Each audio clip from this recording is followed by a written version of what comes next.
بسم اللہ الرحمن الرحیم۔ جو حدیث میں عرض کر رہا ہوں یہ دلائل نبوت میں بھی موجود ہے اور مشکات شریف باب فی المعجزات میں بھی موجود ہے۔ عاصم بن کلیب رضی اللہ تعالی عنہ رحمۃ اللہ علیہ نے اپنے باپ سے روایت کی ہے کہ اس نے ایک صحابی انصاری رضی اللہ تعالیٰ عنہ سے کہا کہ ہم رسول اللہ صلی اللہ علیہ وآلہ وسلم کے ساتھ نکلے، ایک جنازہ پر میں نے دیکھا کہ رسول اللہ صلی اللہ علیہ وآلہ وسلم کو قبر پر فرما رہے تھے کہ حافر کہتے ہیں گورکن کو، یعنی قبر کھودنے والا، اسے فرما رہے تھے کہ پاؤں اور سر کی طرف سے قبر کو کشادہ کر۔ پھر جب آپ صلی اللہ علیہ وآلہ وسلم دفن کے بعد واپس ہوئے تو اس میت کی بیوی نے ایک آدمی کو بھیجا کہ کھانا تیار ہے، نوش جان فرمائیے۔ آپ صلی اللہ علیہ وآلہ وسلم نے فرمایا اور ہم جماعت آپ صلی اللہ علیہ وسلم کے ساتھ وہاں گئے۔ کھانا سامنے آیا، آپ صلی اللہ علیہ وآلہ وسلم نے اپنا دانا ہاتھ مبارک کھانے کی طرف بڑھایا، پھر سب جماعت قوم نے اپنے اپنے ہاتھ کھانے کی طرف بڑھائے اور کھانا کھایا۔ پھر ہم نے دیکھا کہ رسول اللہ صلی اللہ علیہ وآلہ وسلم کو، یعنی آپ لقمہ چبا رہے تھے، اپنے منہ مبارک میں نگلتے نہیں تھے۔ پھر آپ صلی اللہ علیہ وآلہ وسلم نے ارشاد مبارک فرمایا کہ میں جانتا ہوں کہ یہ گوشت ایسی بکری کا ہے جو مالک کے اذن کے بغیر لی گئی ہے۔ عورت نے نوکر کے ہاتھ یہ کہہ کر بھیجا کہ یا رسول اللہ صلی اللہ علیہ وآلہ وسلم، میں نے آدمی نکی میں بھیجا تھا جہاں بکریاں بکتی ہیں تاکہ بکری خریدوں، لیکن بکری وہاں سے نہیں ملی۔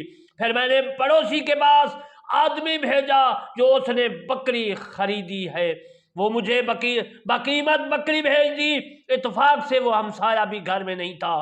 پھر میں نے اس کی بیوی کے ساتھ اس کی زوجہ کے پاس آدمی کو بھیجا، اس نے بے اذن خاوند کے میرے پاس بکری بھیج دی۔ تب آپ صلی اللہ علیہ وآلہ وسلم نے ارشاد مبارک فرمایا کہ یہ کھانا قیدیوں کو کھلا دو۔ شیخ عبدالحق محدث دہلوی رحمۃ اللہ علیہ وغیرہ اور محدثین لکھتے ہیں کہ وہ قیدی لوگ کفار تھے، اور کہا حضرت علامہ ابراہیم حلبی نے شرح کبیر منیہ میں کہ روایت کیا ہے اس حدیث کو امام احمد نے صحیح اسناد کے ساتھ۔ اس حدیث صحیح سے ثابت ہوا کہ اہل میت کی دعوت قبول کرنی جائز ہے، اگر کوئی غنی بھی جو مستحق صدقہ نہیں ہے ایسے دعوت میں شریک ہو جائے تو جائز ہے۔ انشاءاللہ میں آخر میں جو ہے ایک باب بنایا ہے جو فقہاء علماء کرام کے اقوال ہیں، اس میں عرض کروں گا سنت مستحب وغیرہ۔ اس حدیث سے یہ ثابت ہوا کہ کھانا جو ہے میت کے گھر پکایا جائے، کھلا دے فقراء کو تمام کو تو جائز ہے۔ عزیزان محترم، حضور صلی اللہ علیہ وآلہ وسلم نے اس لیے نہیں کھایا کہ بغیر اذن کے حکم کے اپنے خاوند کے وہ بکری جو ہے اس عورت نے بیچ دی تھی، اس لیے آپ نے نہیں کھایا۔ ان عورتوں کو بھی عبرت پکڑنی چاہیے جو بغیر خاوند کے حکم سے اپنے گھر کی چیز کوئی بھی ہے وہ دوسروں کو دے دیتی ہیں، ایسا نہیں کرنا چاہیے۔ ابو داؤد شریف میں حدیث موجود ہے، کتاب الزکوٰۃ میں ابو اسحاق نے ایک آدمی سے روایت کیا کہ حضرت سعد بن عبادہ رضی اللہ تعالیٰ عنہ نے عرض کیا کہ یا رسول اللہ صلی اللہ علیہ وسلم، بے شک حضرت سعد کا وصال ہو چکا ہے، اسماعیل کا نام عمرہ بھی تھا، پس کون سا صدقہ و خیرات افضل ہے؟ نبی صلی اللہ علیہ وآلہ وسلم نے ارشاد مبارک فرمایا پانی۔ پس انہوں نے کنواں کھدوایا اور کہا یہ سعد کی طرف ہے۔ حدیث بھی میں پڑھ کے سنا دیتا ہوں۔ ان سعید بن عبادہ رضی اللہ تعالیٰ عنہ انہو قال یا رسول اللہ صلی اللہ علیہ وسلم ان سعد ماتت فای الصدقات افضل؟ قال الماء۔ قال، یہ حدیث جو میں آپ کی خدمت میں عرض کر رہا ہوں یہ حدیث ابو داؤد میں بھی ہے۔ قال فحفر بئر او قال ھذا سعد، یہ حدیث ابو داؤد میں بھی موجود ہے اور اس کے علاوہ باقی سیاستہ میں بخاری میں بھی موجود ہے۔ جو میں نے عرض کیا ہے یہ حدیث مبارک جو میں نے عرض کی ہے ایصال ثواب کا بہت بڑا ثبوت ہے۔ زندو کا جو ہے کیا ہوا صدقہ و خیرات وغیرہ کا ثواب ارواح کو پہنچ جاتا ہے، روحوں کو پہنچ جاتا ہے۔ جس طرح اپنے لواحقین کے ساتھ دنیا میں حسن و سلوک کیا جاتا تھا، بننے کے بعد بھی ایسا ثواب، ایثار ثواب کے ذریعے ان کی امداد جاری رکھنی چاہیے۔ آج اگر ہم انہیں بھلا دیں گے تو ہمارے مرنے کے بعد ہمارے لواحقین بھی ہمیں فراموش کر دیں گے۔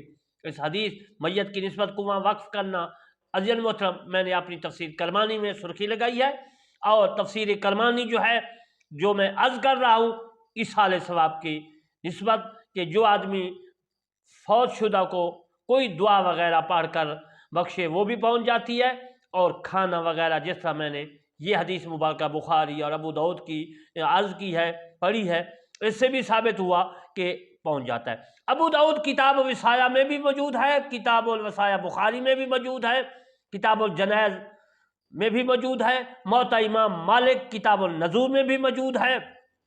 جو میں حدیث عرض کر رہا ہوں، حضرت ابن عباس رضی اللہ تعالی عنہ کے غلام تھے، وہ فرماتے ہیں کہ ہمیں ابن عباس رضی اللہ تعالی عنہ نے فرمایا کہ سعد بن عبادہ جو بنی سعد میں سے تھے، ان کی والدہ محترمہ اس وقت وصال فرما گئیں جب وہ گھر پر موجود نہ تھے۔ پس وہ آئے نبی صلی اللہ علیہ وسلم کے پاس، پس اس نے کہا یا رسول اللہ صلی اللہ علیہ وسلم، میری والدہ محترمہ وصال فرما گئی ہیں اور میں گھر پہ نہیں تھا، غائب تھا، پس کیا اس کو نفع ہوگا اگر میں کوئی چیز اس کی طرف سے صدقہ کروں؟ نبی صلی اللہ علیہ وآلہ وسلم نے فرمایا آئے ہاں سعد بن عبادہ رضی اللہ تعالیٰ عنہ نے عرض کی، بس میں تجھے گواہ کرتا ہوں بے شک میرا یہ باغ محراب ان کی طرف سے خیرات ہے۔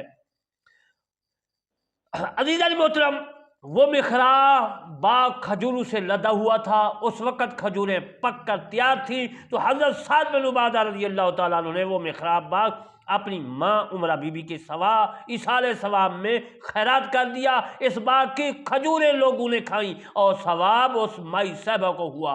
اگر آپ بھی کوئی اس طرح عمل کرے تو میت کو ثواب ہوتا رہے گا جب تک لوگ باغ کی کھجوریں کھاتے رہیں گے۔ اگر کوئی میت ایصال ثواب کی نیت سے کھجوریں یا پھل وغیرہ لوگوں کو کھلائے تو میت کو ثواب ہوگا۔ اس حدیث سے اور بھی ایصال ثواب کے مسائل نکلتے ہیں۔ حضرت محترم، یہ تفسیر کرمانی سے میں نے آپ کو عرض کیا۔ اسی موضوع پر میں ایک اور حدیث عرض کرتا ہوں جو موطا امام مالک کتاب العتق میں موجود ہے۔